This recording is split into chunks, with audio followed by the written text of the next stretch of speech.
Yeah. So that one's. It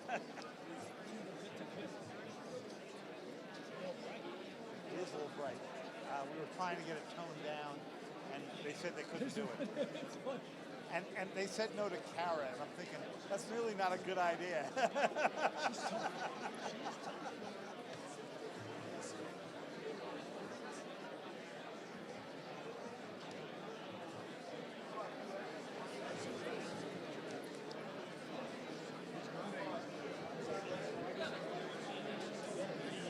Good crowd. Yeah. We're just setting for a conversation.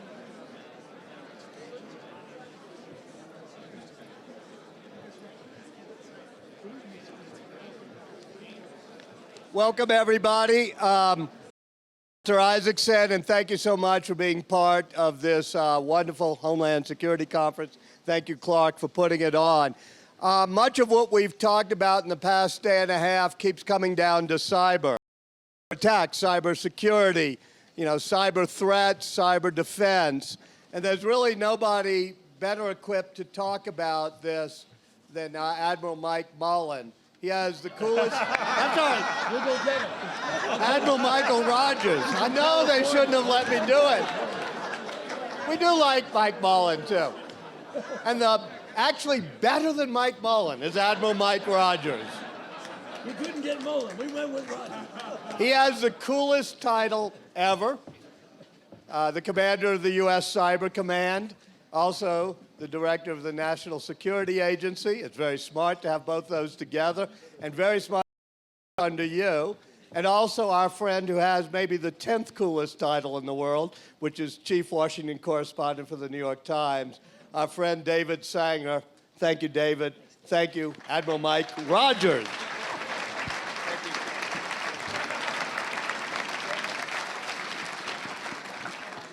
Well, thank you very much. Thank you all for being here. Welcome to Camp Isaacson, where we all live in a tent for the evening, yeah?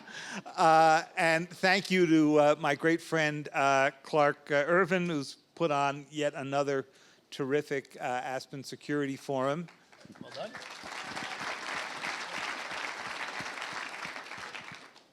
So I'm very honored today to be up here with Admiral Mike Rogers.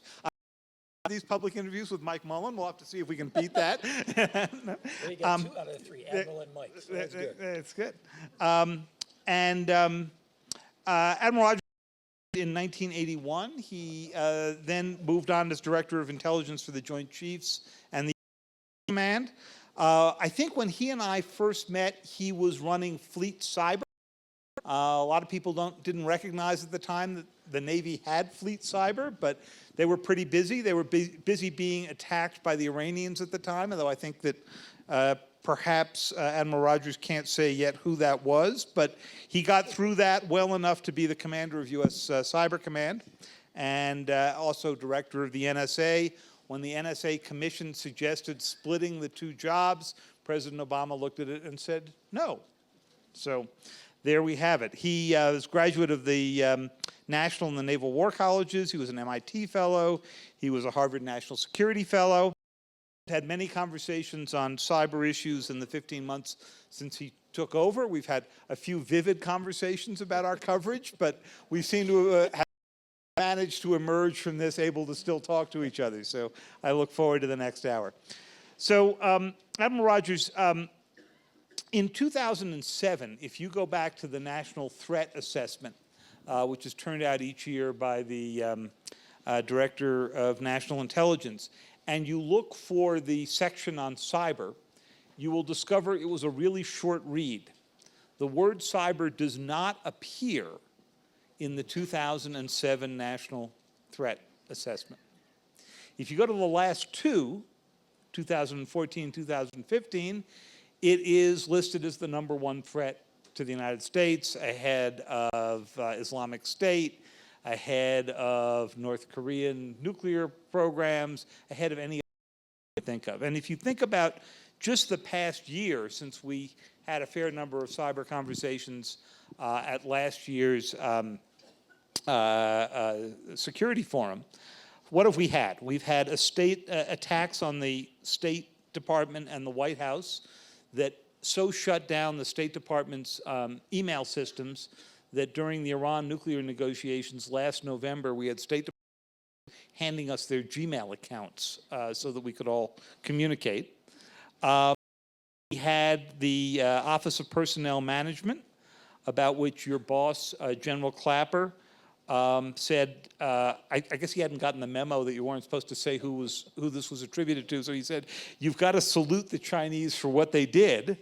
I took that as a hint about who the leading suspect was. We're slow at the New York Times, but even I picked up on that one, yeah. We had an attack on the Sands Casino. Talk about really going after America. That the current threat assessment said was attributed to Iranian actors. And then, of course, we had the mother of all recent cyber attacks, the North Korean attack on Sony for what was, I think I can say without violating editorial judgment here, was to prevent the broadcast of a truly bad movie.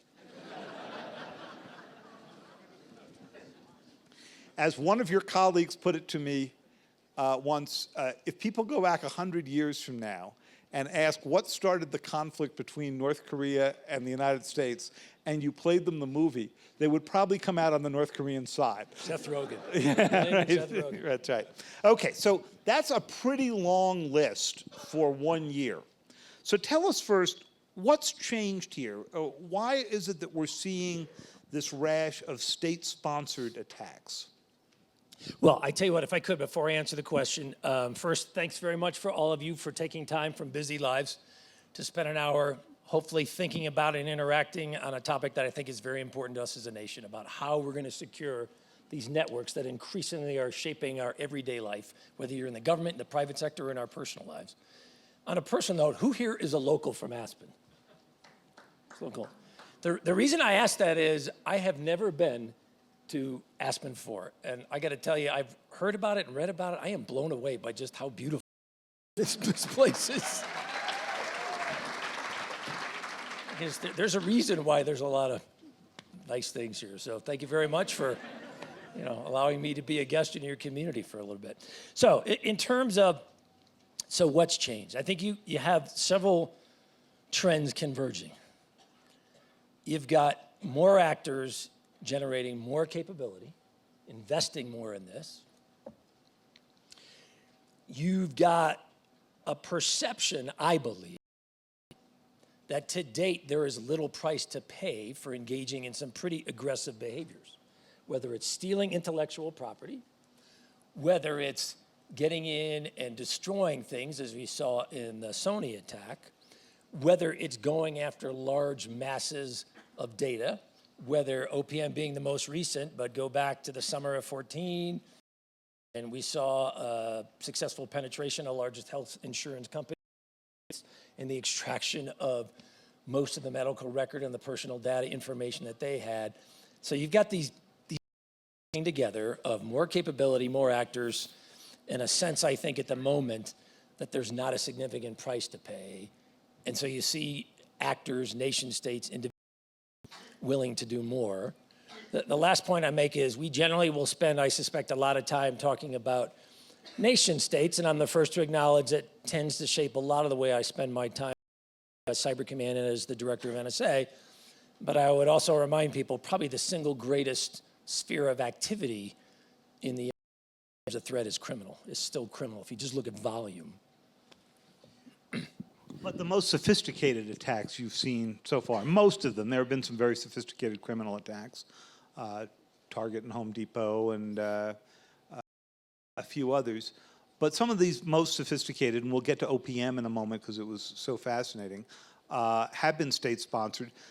Maybe you can take us into the room a little bit for the debate in the administration last November and December during the Sony hack. Because here's an unusual case where the US government, in fairly rapid order, 5 weeks, that's pretty rapid for the US government, made the decision to name the suspect country, send the president out to basically say it was the leadership of the country was knowing of this, and to make the case that they would pay a price, as you said. This was different from the way you treated almost every other major cyber attack I can think of. I can't remember another one that brought the president to the press room to name another country. So what made the North Korean case different? And tell us a little bit about the debate about the utility of naming them and threatening retaliation. So first, I was part of that process, but I'd rather prefer, let me just talk to you about what my input was and what my concerns were, and I'll give you some contrary viewpoints, because there were people who had different viewpoints in this process. The first thing that I think made Sony unique was just how public it was, in the sense that you had the North Koreans very publicly in the months prior to this, talking about how they were prepared to take action if this film was released. And then the fact that Sony was hacked and a Viper malware was launched internally in their system, which ended up destroying hardware, in addition to taking out some of their software, and also ended up destroying hardware components in their systems. That was all a matter of public record. And most people here probably aren't aware of what the destructive nature was. Maybe you can do a beat more on that. They lost about 70% of their computing capacity. Is that right? Right. I mean, huge impact for them. And for example, on the trivia side, their phone system and their network structure were intertwined. So when they lost their network structure, they lost their phone accesses in their offices. So the fact that North Korea had talked about taking direct action in a coercive nature. They clearly were trying to use cyber as a vehicle to achieve a coercive impact. Hey, don't do this. So one of my concerns was, this time it was a movie. What if the next time a nation state, a group, an individual, an actor decides, I don't like a US policy, I don't like a US product, I don't agree with this particular position taken by a company or taken by an individual. If we start down this road, this is not a good one for us as a nation. Another thing that I thought was different in this case was the fact, significant issue. You know, Sony has talked about the fact that, let's talk for a minute about what was taken. The North Koreans, once they penetrated Sony's computer system, extracted all their emails, made a matter of public record because they posted it online, Sony's internal salary structure, sensitive emails among leadership talking about their views on working with particular artistic talent, on how you would get certain individuals to cooperate with the company in the making of different films, for example. Hey, here's what they tend to like. This is the way to get them to partner with us. You had emails released about disclosures, conversations between members of the corporation, internal views about policies about each other. You had intellectual property in the form of their films for 2015, all stolen.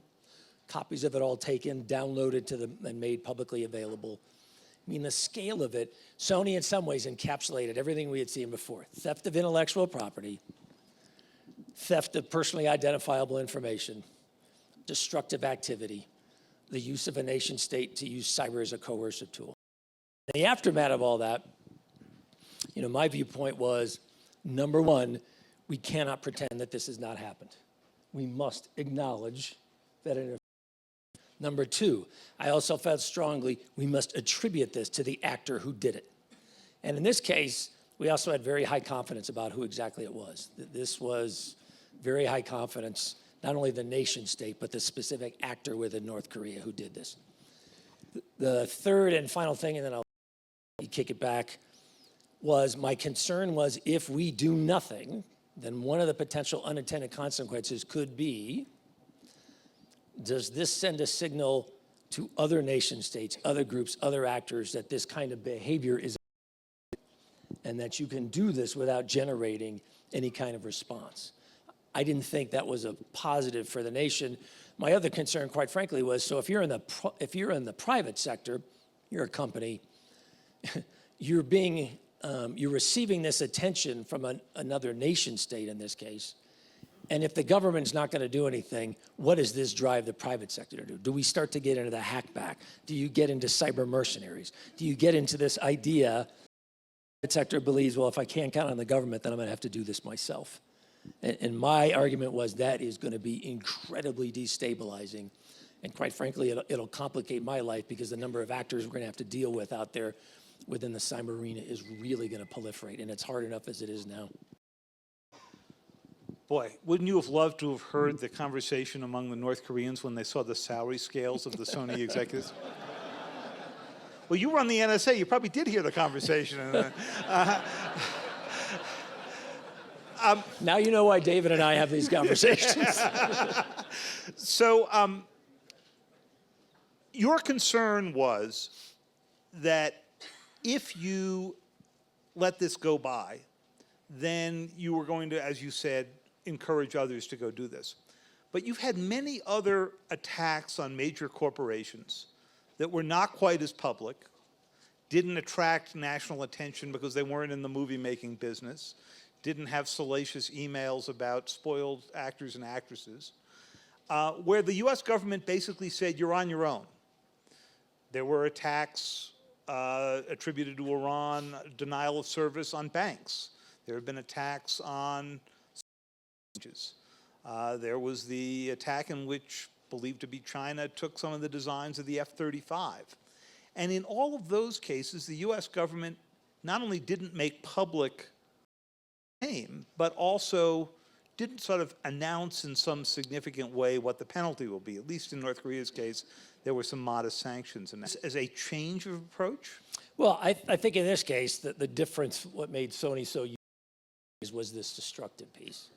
The other point I would remind you is, remember what the president said when he came out and made the comments where we publicly acknowledged it, we attributed it, and then we talked about consequences. And one of the things he said was, and we will respond at the time and place of our choosing. I think one of the points that we're trying to work is we're trying to generate policy and figure more broadly what's the right way to deal with this challenge, because this is not going to be a one-time factor.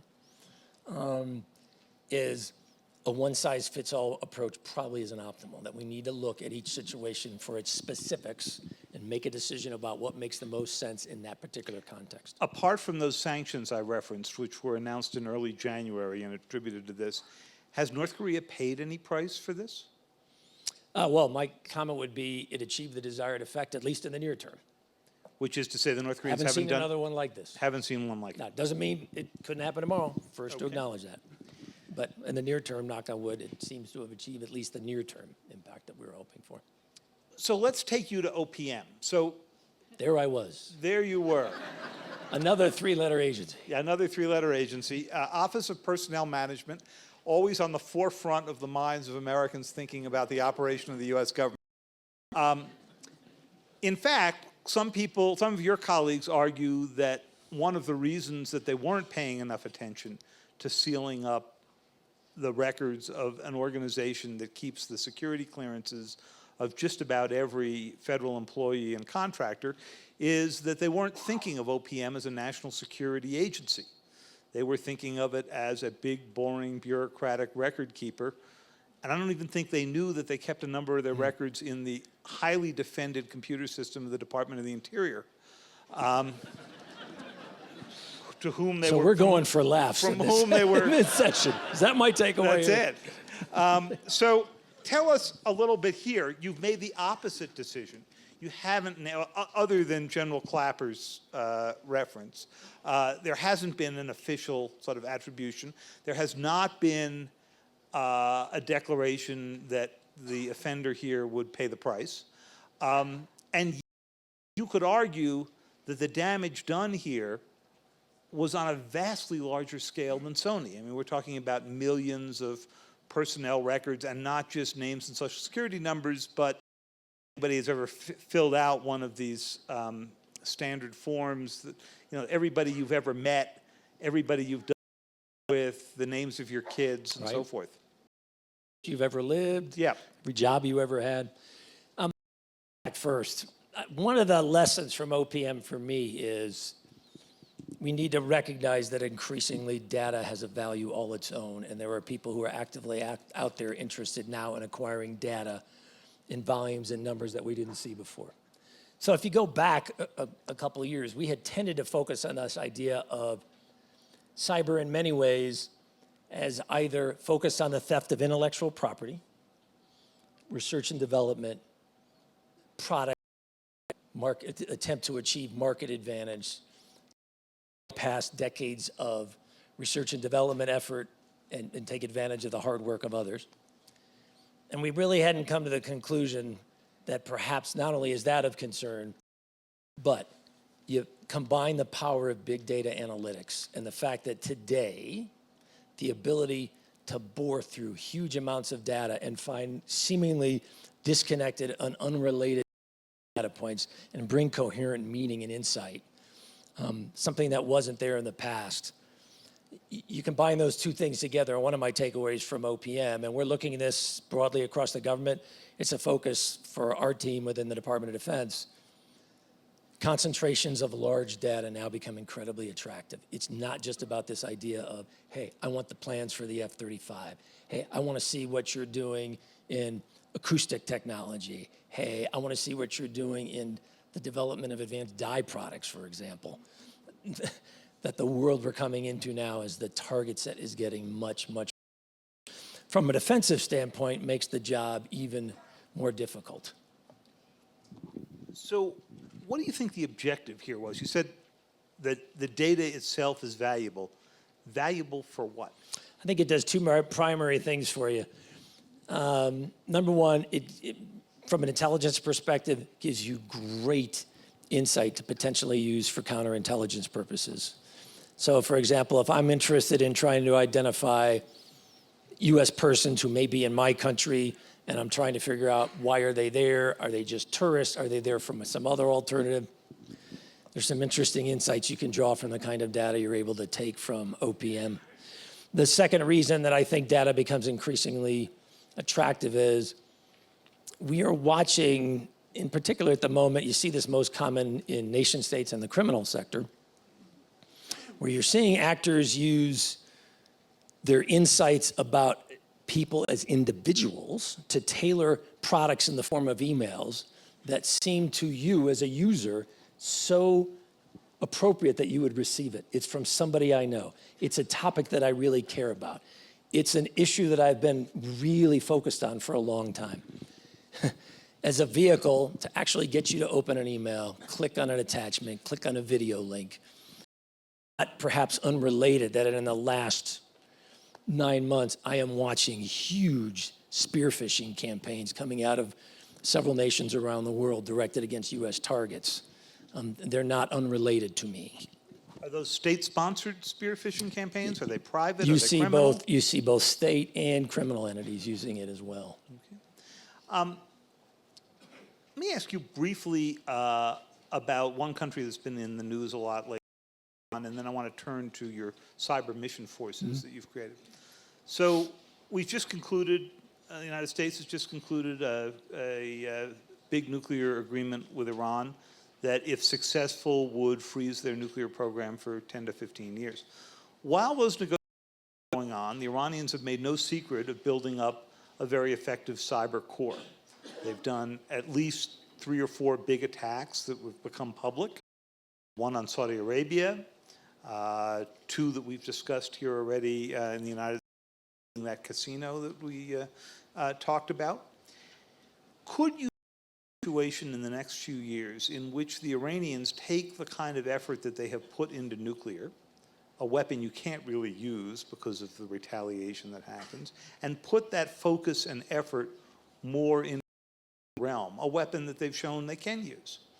Well, I would argue, regardless of the nuclear piece, we have watched their investment in cyber for a period of time now. This is not a new phenomena, and it's not something that in my mind is tied to this nuclear piece. I think they clearly have come to the decision that it represents capabilities and options that they believe are of value to them, that potentially generate advantage for them. And so they're investing in it, and it's something we pay great attention to. So tell me a little bit about these cyber mission forces. We discussed them first here, I think, about 2 years ago.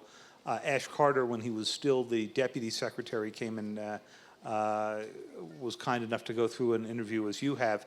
And his argument at the time was that these mission forces were loosely modeled on special operations forces, that you needed a grouping that of specialists who could step into some very complex issues. You've reformulated them a little bit, so tell us a little about what they do. There's supposed to be 6,000 of them, is that right? There's 6,000 individuals. So at United States Cyber Command, 3 primary missions. The first is to defend the Department of Networks. The second is to generate this cyber mission force, and I'll talk about that in a minute, deploy it across the department in a range of operations from the defensive to the offensive. And the third is, if directed by the President or the Secretary, is to defend critical U.S. cyber infrastructure from significant cyber intrusion. To do those 3 missions, you know, those Keith Alexander there before me, who actually stood the organization up, we came, and I was part of that process as Fleet Cyber then, we came to the conclusion that to execute those missions, you needed, just like any other missions that we have in the military, you needed trained men and women who were organized in units to execute the mission. And so we came up with this idea of teams. And we decided that because we have multiple missions, we needed multiple kinds of teams. So simplistically, we created 3 kinds of teams. One kind is focused on defending networks. One type of team is focused on supporting combatant commanders around the world, Pacific Command, Central Command, and helping to use cyber as a tool to generate more options to support them in their operational objectives. And the third kind of team we created is to defend that critical cyber infrastructure from significant cyber intrusion. Each of the teams is different. We gave ourselves 3 years from fiscal year 13 to fiscal year 16 to physically build that out. We said it would be about 6,200 dedicated individuals and about 133 teams. We're about halfway through building the teams. And I would tell you right now, there are the initial teams on the defensive side in that first mission set are deployed literally around the world, defending DoD networks to deploy to meet certain requirements. I, for example, just authorized, the last thing I did before I left DC last night, to be honest, was I authorized the deployment of one team to work one particular issue somewhere in the world. The teams that are working. I'm sure you're going to go on and yeah, I was explain going to say, no, I'm not yeah. going to go on. The second kinds of teams, those are allocated to support combatant commanders. Again, about halfway through that, but you have those teams today aligned against missions as defined by PACOM, by EUCOM, by CENTCOM, looking at areas of interest to generate more options in the cyber arena for commanders. And then thirdly, probably the most mature, because it was the area we really started first, because remember, U.S. Cyber Command stands up and starts to come to bear at the time we're really watching this Iranian attempt to knock down financial websites in the major banks and financial institutions and elsewhere in the nation. So that was kind of one of the primary initial areas of focus. It's the most mature. We've generated some really good capabilities that I think we can bring to bear to, if we get into some of these massive cyber intrusions against critical U.S. infrastructure. I mean, we have some good capabilities. So what you're telling us is that if the President and the Secretary of Defense and you so ordered, these groups would step in to defend private networks, might be banks, might be the next Sony case. But where do you draw the line there? Because President's made clear by both his decisions and his words, he doesn't want the U.S. government to be the one that is the primary defender of private networks. If it is, no private company will spend very much money on cyber defense. They will all just wait for you to come in. So that is not the plan. Here's what the government signed up to, and this is what the broad strategy is. The U.S. government has designated 16 segments in the private sector whose cyber infrastructure has significant implications for the nation's security. So think about aviation, think about financial, think about the road, think about rail. There's 16 different segments. And what DoD said was, so we believe that the nation is going to be turning to us to help defend it in the midst of a potential crisis. And as a result, we will generate capacity that we could potentially apply, if directed, against those portions of those 16 segments. We also talk about, when we talk about criteria, so what makes you decide, are you going to defend this versus defend that? one of the things we talk about, and if you read the DoD cyber strategy, which Secretary Carter just unveiled out in Silicon Valley on the 23rd of April, 5 major components to that strategy. And one of them talks about how we will respond cyber events of significant consequence in the private sector, trying to make the point, as David did, the government is not signing up to this idea of, well, don't worry if you're in the private sector, the government's going to defend everything. In the end, it is all about our ability to create partnerships. It is about the ability of the private sector and the government to team together to generate better outcomes for the nations. How can we, not just for us, but our allies as well, how can we take advantage of the insight that the government's along with the insight and information in the private sector, a common picture? So let's talk about how you put together that picture. So the private industry says they get a lot of data, and frequently FBI warnings, they say, well, these were about things we knew about already because we've seen them in our systems. You have a unique capability, though, that they're not allowed to do, which is, as you can create early warning radar of a cyber nature, put it in networks that are around the world, many of them foreign networks under the authorities that the NSA has, and read about a lot of this during the Snowden disclosures, so that you would have nodes where you would actually see an attack massing. This could be used for an attack. Once you put it in, it's like the port that a doctor might put in to both examine a patient and apply a treatment. So, to the degree that you can tell us, how active are you in putting this early warning radar in networks around the world? How critical is that in being able to determine whether an attack's coming in? Can you do it without it? So clearly, we think it's an important part of the strategy. Specifically, we have said NSA will use its foreign intelligence mission to generate insights as to what key cyber actors around the world are doing. And the idea is, rather than just waiting at the point of termination, where the, so to speak, if we can get ahead of this problem set by getting insights at the point of origin where the attack is coming from before it originates, that we can provide indications and warning to give both the government and the private sector a heads up coming our way, and we need to be ready for it. Target's going to be, here's what it's going to look like. These are the kind of, we call it tactics, techniques, and procedures. This is what you're going to see. This is how you can best structure your defense to defeat it.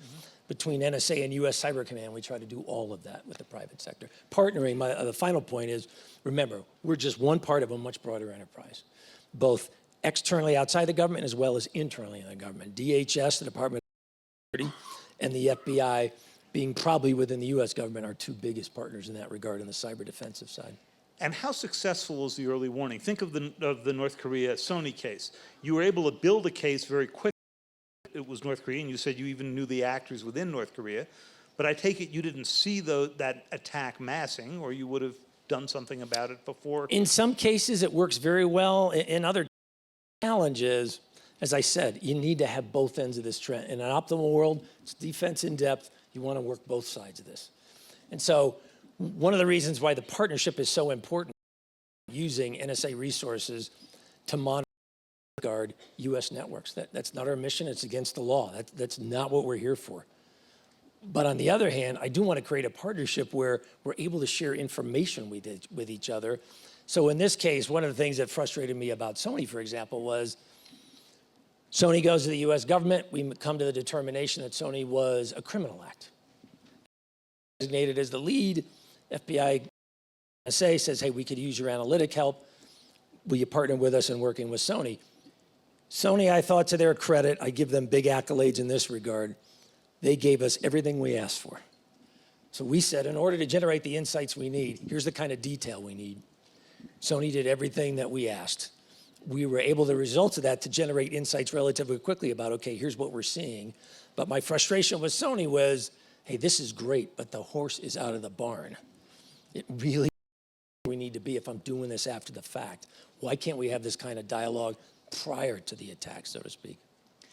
And is one of the reasons that people have been concerned about naming China, other than your boss, in the case of OPM, is that espionage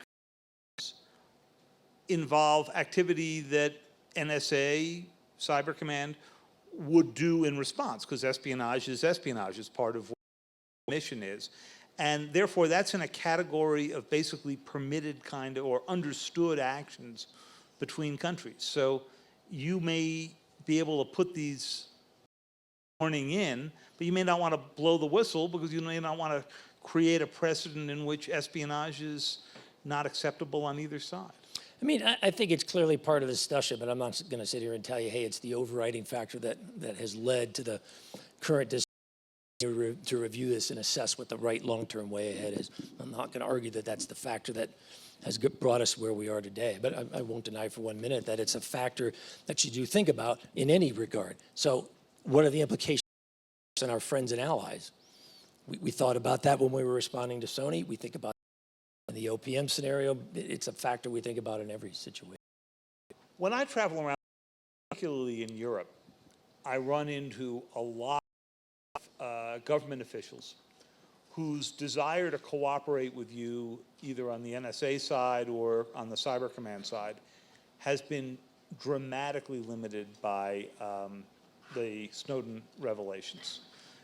In Germany, just a few weeks ago, there was another outbreak of revelations that suggested that the U.S. government was listening in on employees of the Chancellor's office, not the Chancellor herself. Of course, there had been an earlier disclosures concerning that.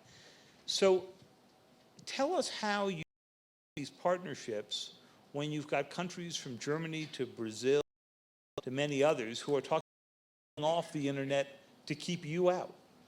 Well, mind you, I reflect the statement by Chancellor Merkel herself in the last few weeks. Even as we're working our way through issues of concern between our nations, the intelligence relationship between our nations remains critical to us. She has specifically said in the last month or so, the relationship with NSA is security, that the information NSA provides to Germany and as well as a broad set of partners around the world. There's a reason why we continue to have relationships. I haven't lost a single partner because of any of this. Why? Because we still generate value for them in terms of the information we share with them. And that is critical, I think, for both of us. Have you changed the way you look at targeting American allies and partners, though? Do you now go through the lists and say, gee, if this operation becomes public, the kind of damage it's going to do to us may be greater than intelligence? And so the aspect of cybersecurity in that? Well, because you've got partners who are telling us, no matter what Chancellor Merkel said, you've got partners who are publicly saying, we're going to hold hearings, we don't want this level of cooperation, or we want to create our own part of the internet that is separated off from everybody else. So I remain confident in our ability to partner with nation states around the world, as long as we generate value that helps them. Okay. Without that value, I'd be the first to admit that changes the dynamic. But because we're able to generate value and insight, which helps defend their citizens, help defend their interests and ours, I remain comfortable, hey, we'll work our way through all this. And let me ask the same question about working with your Silicon Valley partners. So when Secretary Carter was out in Silicon Valley for that same speech, right, he went out, met a number of Silicon Valley entrepreneurs, said, look, we need your help in ways that we've never had it before. We had it during the Cold War. I'm not sure we have it now. And you've had Apple and Google and others announce encryption techniques that they've said were designed specifically to assure their users that the US government, the Chinese government, the Russians, or anybody else isn't getting into their stuff. So how is that changing the dynamic of your ability to cooperate with it? Continue to partner with industry. I'm out in the Valley fairly regularly because, quite frankly, my attitude is, look, we have got to have a dialogue with each other. We have got to work our way through this. We, at its heart, both I would argue particularly on the NSA side, but one of the comments I make at NSA to the workforce is, at its heart, we're that employs technology to defeat technology. And much of that technology on both sides of the equation is developed by others outside the organization. Partnerships are critical to the future for us. And we can't allow the current dynamic to stop. The side for me is most people, have gotten to a position where they're willing to talk. I'd also highlight, if you look at the telephone metadata issue in 215, 18 months ago, I think the discussion largely was, hey, this program is dead. We're never going to do this again. And yet, I think we're able to step back and ask ourselves, so is there value with the appropriately controlled legal framework for NSA to be able to access in a controlled manner for a specific purpose, specific set of rules? Is there value in NSA being able to access that? The decision, law was passed, yes. Difference in the new structure, hey, NSA won't hold the data, the providers will. My attitude was a good example of we can work our way through this and we can get to a position where we can try to address both of the imperatives that face us. Let me finish both the imperatives real quick. The imperatives to me, and they are two imperatives. It ain't one or the other. It ain't about, well, what are the trade-offs you got to make? The rights of each and every one of us as individuals to have an expectation that the capabilities of the government will not be used against us indiscriminately or to our structure as a nation. At the same time, we've got to acknowledge we live in a world right now where there's a lot of groups and organizations out there who had, if forums like this would never exist. The idea that as a private citizen, you could go sit down, talk to a group of senior government or private leaders and ask a question about, hey, talk to me about policy X, Y, or Z. Do you do things this way? Hey, I don't agree, here's what I see. You never see that in this world. And so we've got to acknowledge that there are groups out there who want to destroy what we are and so we've got to figure out how do we meet both these imperatives. And the U.S. Freedom Act, I think, is a good example of, hey, we can get to a middle ground here. So your middle ground is that the telecoms, by and large, will be holding onto this data, and you'll be able to get court orders from the FISA court or other courts to go get it. Technologically, that's a bit of a trick to pull off. Tell us where that stands right now. How quickly do you think you'll be able to get the U.S. government out of the business of retaining this bulk collected data? So under the terms of the legislation, we have 179 days from the date the law was passed on the 29th of June. I think the trigger date now is November 29th, 2015. Under the terms of the legislation, we must have transitioned to the new program no later than 29 November, 179 days after the law was passed. So we're in the midst of the process of doing that right now. I'm comfortable that we're going to be able to do it. I have yet to run into a technical problem or a lack of cooperation that leads me to believe, boy, this is going to be problematic. I think we can get there. We can do it in the time frame with the organizations we have been working with previously. And if you develop a lead of an individual who may have contact in the United States or elsewhere with a suspected terrorist, do you believe that having that database spread out different telecoms now, you'll still be able, as quickly as you were before, to go track down that conversation and figure out? I mean, there is no doubt there are trade-offs. We got the continued existence of the program. We need to access the data, which I thought was important because I thought it generated value. It's not a silver bullet that in and of itself guarantees we're going to stop everything against the United States. You will never hear me say that. It is a tool that helps us provide insight and when put together with other things, helps us to build a picture. If you're an intelligence professional, if you watch the movies, half the time it's, well, there's this one silver bullet that does everything. In my experience as an intelligence for 30 years, it normally doesn't. It's our ability to try to create a more broader picture. So we're going to have to work our way through it. I think we're going to be fine. I just don't really see major issues there. The other thing I liked is the legislation proviso, where if we feel that we're in an immediate threat, authority is granted to the Attorney General to direct that the data be provided to us, but then we have to go back and inform the court in writing as to what the court has to come back and tell us, do they agree or do they disagree? So check. A last question for you, and then we're going to open it up to the. A few years ago, if you came to this conference, you would have heard a lot of people warning against a future cyber Pearl Harbor. I think that was the line that Secretary Panetta used when he gave his first big cyber speech. What we've been discussing here for the past 45 minutes have not been a cyber Pearl Harbor, it's been short of war operations. It's going after a company like Sony to try to stop a movie. It's collecting up vast amounts of data from a ill-protected government database. It's going after healthcare data that may give people insights into many citizens of the United States. But it is not shutting down the cell phone systems. It's not Yet. Yet. It is not yet. Yet. So here's my question. Do you think the threat is evolving into something bigger but perhaps less dramatic than what we first discussed? Or do you think that the threat of turning off vast amounts of infrastructure, the power systems in New York, we had that a day a few weeks ago when you had in rapid succession a problem at the New York Stock Exchange, a problem at the Wall Street Journal on their website, and a problem with United Airlines, right. all in the same morning. You must have been thinking, gee, could this yes. be the morning we were worried about? Is this it? So tell us which of these you're most worried about and in what order, or how you rank them. Well, put more broadly, hey, what concerns me, you can see we're watching a steady ratcheting up of activity. If the trends continue the way they are, then I don't think the destructive piece that we saw in Sony is a one-off. We're going to see more of that. I don't think that the theft of large data segments, not just intellectual property, but large data segments, that's not going to stop.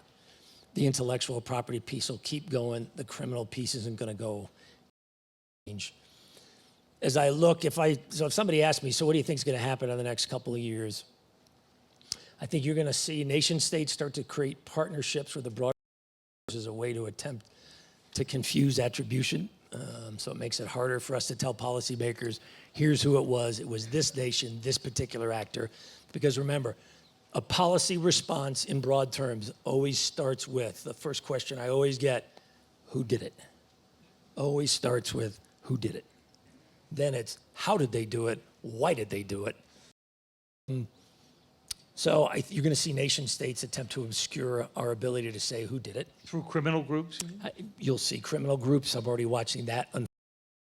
You'll see other similar kinds of things with other groups. To date, the terrorist world has tended to use the internet as a recruiting tool to disseminate ideology, to generate resources and money. You've heard ISIL publicly talk about this idea about why don't we get into the hacking business? So if you start to see actors out there outside the nation state world suddenly start to think that cyber as a weapons system offers an attractive set of capabilities, that would be really worrisome. Put another way, I believe that during my time as the commander of the United States Cyber Command, I will be directed to deploy capability from U.S. Cyber Command to defend critical U.S. infrastructure, either in anticipation of or in the aftermath a significant cyber event. You haven't one yet. of those 16 segments. Not yet, but it's the when, not the if to me. Great. Well, we're going to go out here. Feeling pretty good right now. Yeah. You feeling pumped? So we will grab a few questions here. We'll ask you to wait for a microphone, give us your name, and ask a short and crisp question. Right here.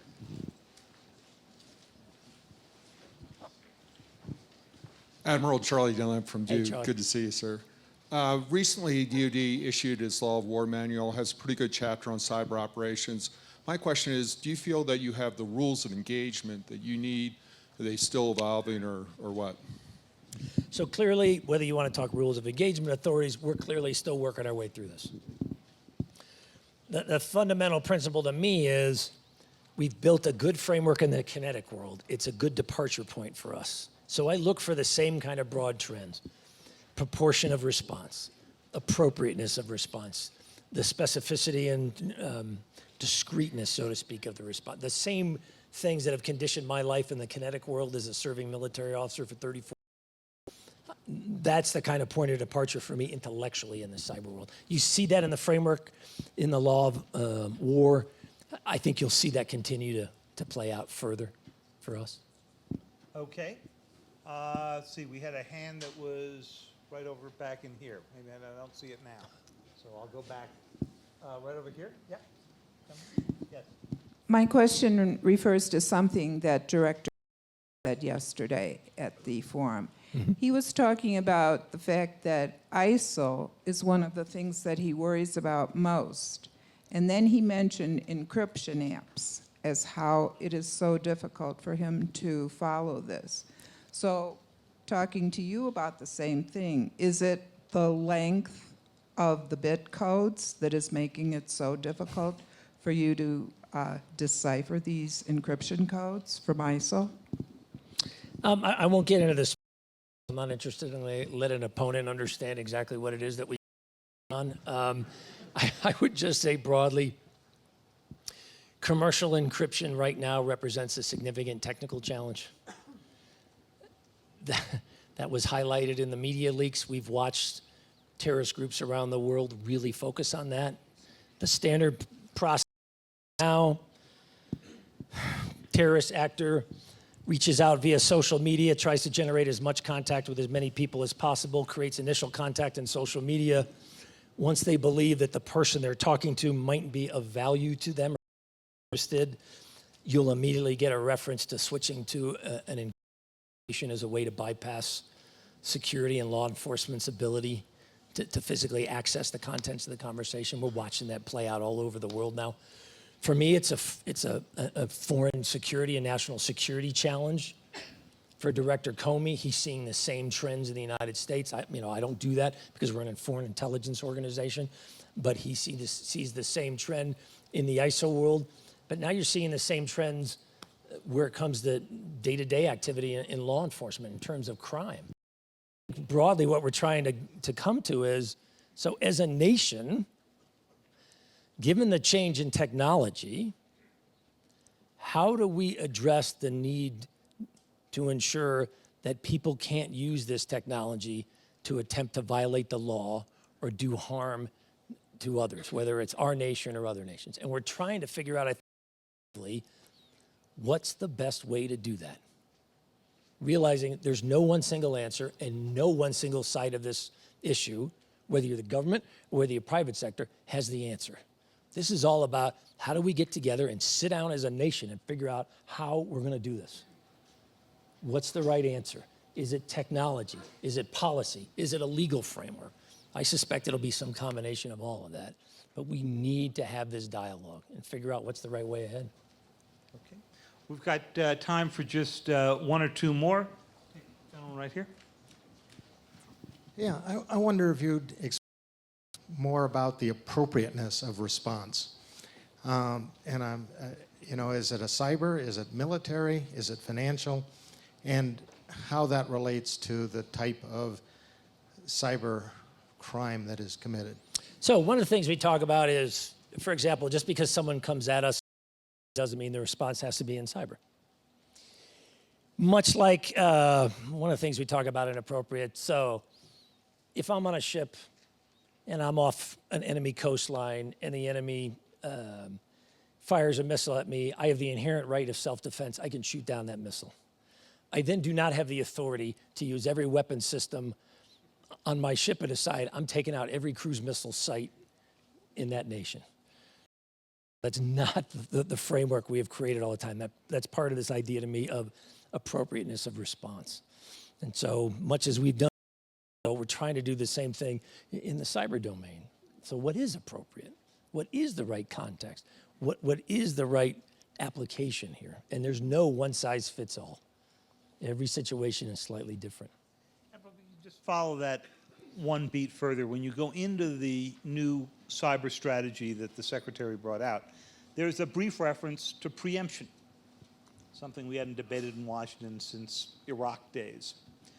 But I could imagine a situation in which you saw a major cyber attack looming against an American corporate target, a government target, or whatever.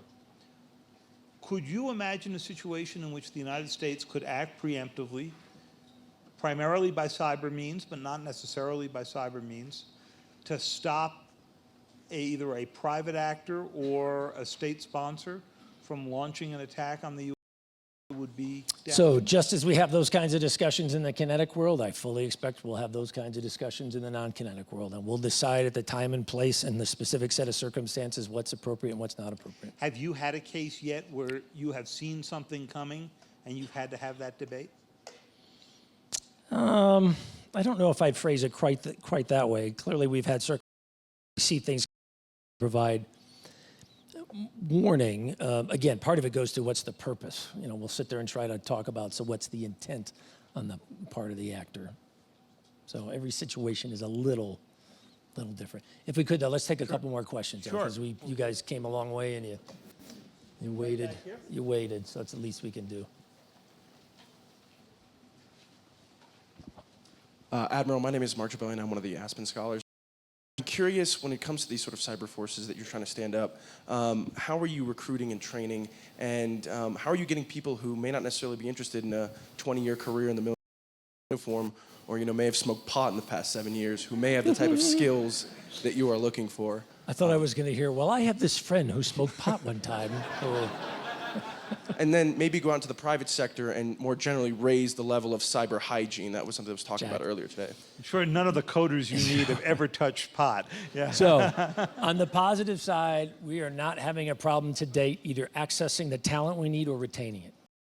That is driven in no, and that's not unique to cyber. I would argue it's the same thing in almost every segment of the U.S. military. Our advantage, to me, is the ethos of the institution, the idea of service and sacrifice, the idea of mission. Hey, I'm doing something that matters to the nation. I'm doing something that's relevant and matters to the greater good. And then also the fact that, quite frankly, we're going to let you do a lot of neat stuff you really can't do anywhere else.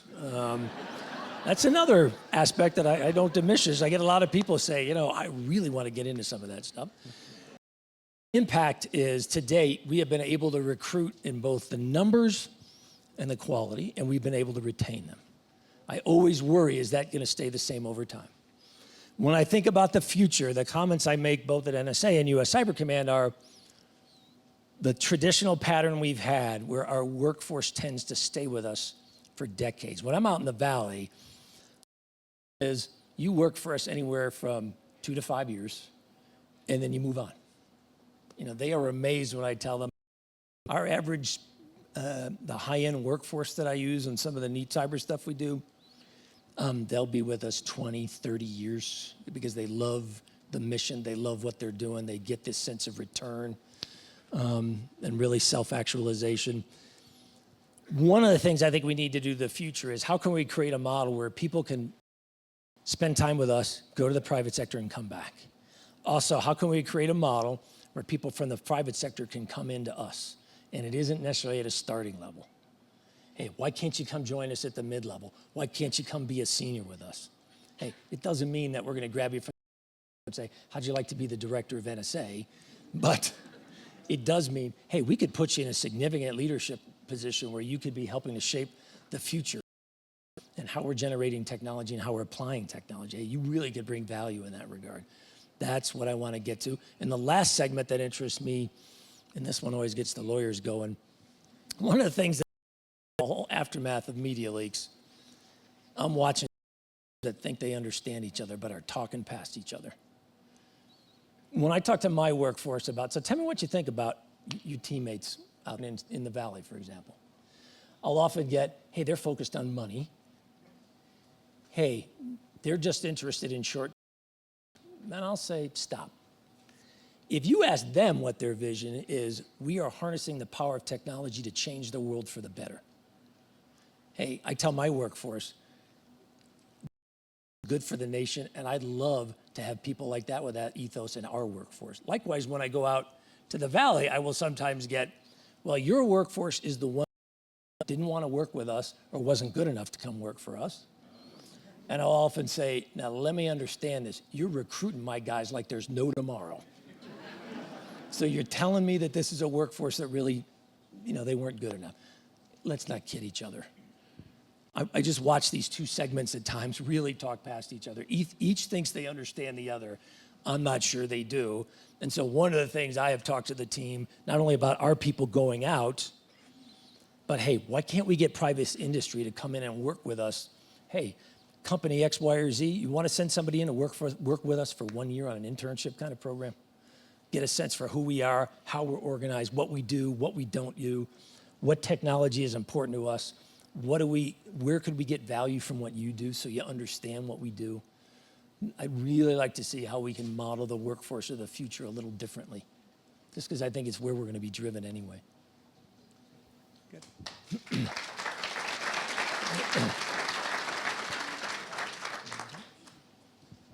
Thanks, David, and thank you, Admiral, for sharing your thoughts with that. And Wie don't geht be es Ihnen? surprised I have to bring my own microphone as well. There you go. Oh, my name is good. Elmar Tevison with ZDF German Television, so I had a long way to come here. Thank you for giving me the chance.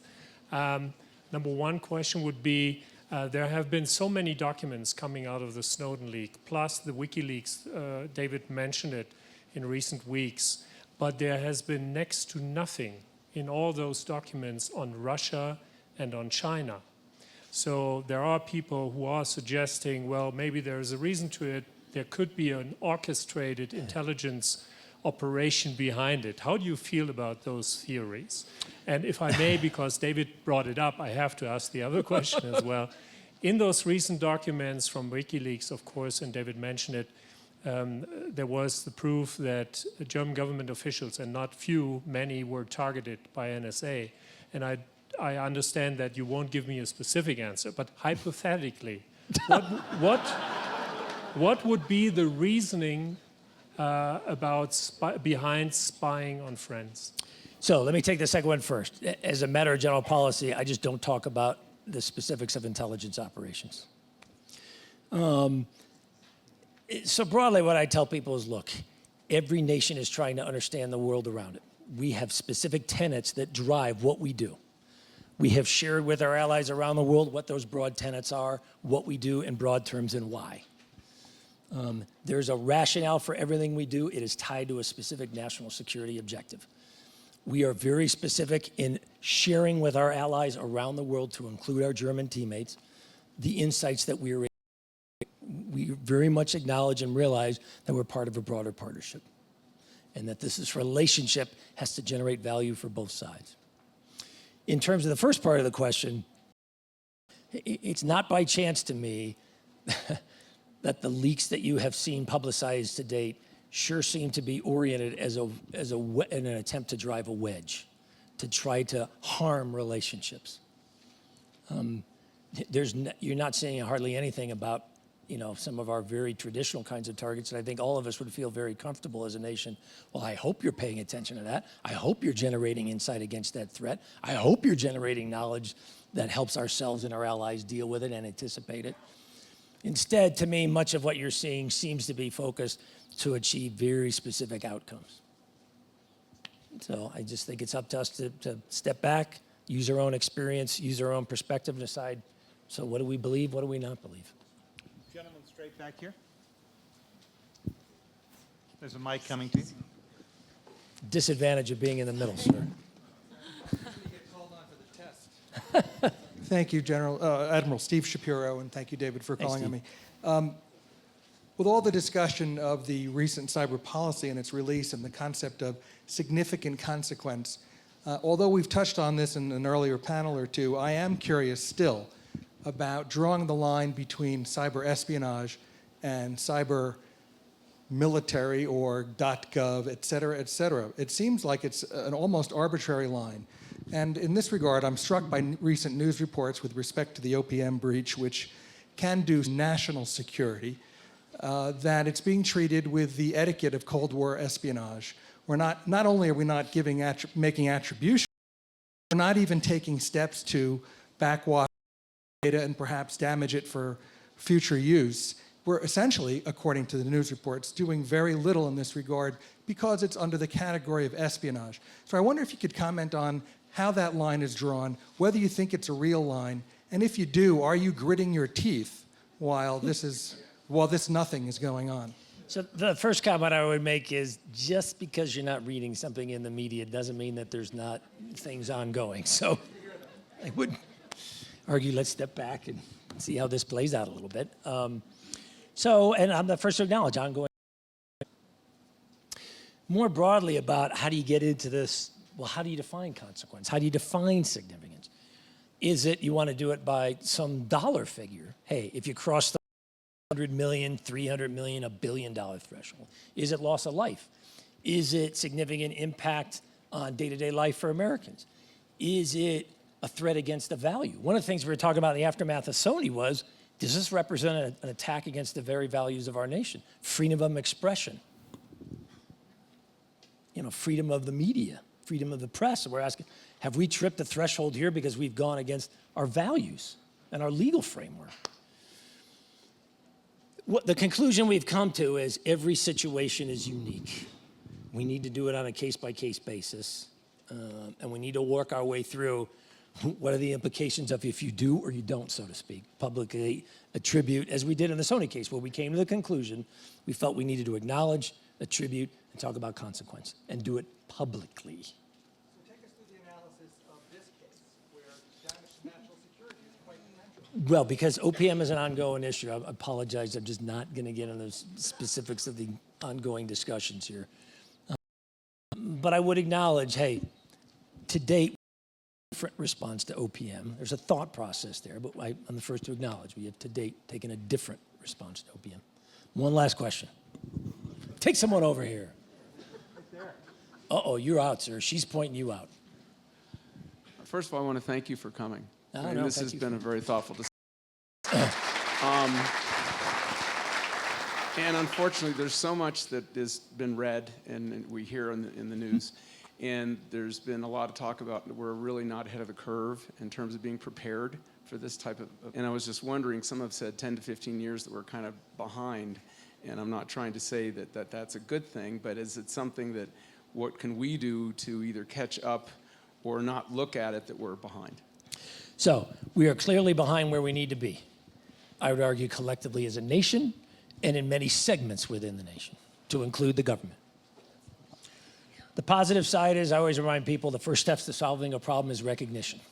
So we're boy, if I go back just 3-5 years ago, the debates about, well, yeah, but is this something that's really important? Is this something I should really put resources against? Is this something that really would be significant? Yeah, I got the thing here, Rogers, but is this thing gonna be real? I mean, we used to have those discussions. We sure don't have those discussions anymore. So we've got recognition of the problem. The challenge I think that we're dealing with is a couple things. We need a fundamental change to our culture in terms of how we prioritize this, the way we look at it. Traditionally, we viewed cyber and cybersecurity, well, this is something so specialized, so technical, that a small segment of my workforce does this. This is what my chief information officer, my chief technologist does. This is what my IT guys do.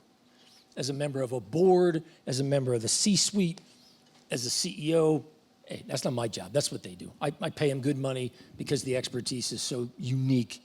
Go do your thing. Clearly that's gotta change. I think there also, in the culture piece that's gotta change, is a recognition that every single one of us in this domain is a point of vulnerability. Our cyber behavior drives, in no small part, my ability to defend DoD's networks. If we had good fundamental user behavior, I'd probably kill 80% of the problems that we deal with just because of basic cyber behavior. So there's a requirement here for all of us. Also, we got to acknowledge we've got to make fundamental resource investments here. The networks of the world that we're living in now were largely designed in an era in which defensibility was not a core design characteristic. Redundancy, primary design factor, and resilience, the ability to be penetrated and take damage and keep working. None of that. What tended to shape our network structures was cost, get me the best output at the lowest price, ease, hey look, don't make this complicated. Don't get me into these complex encryption schemes. Don't make me carry tokens around with me. Make my life easier. I want instantaneous access anywhere to whatever I need.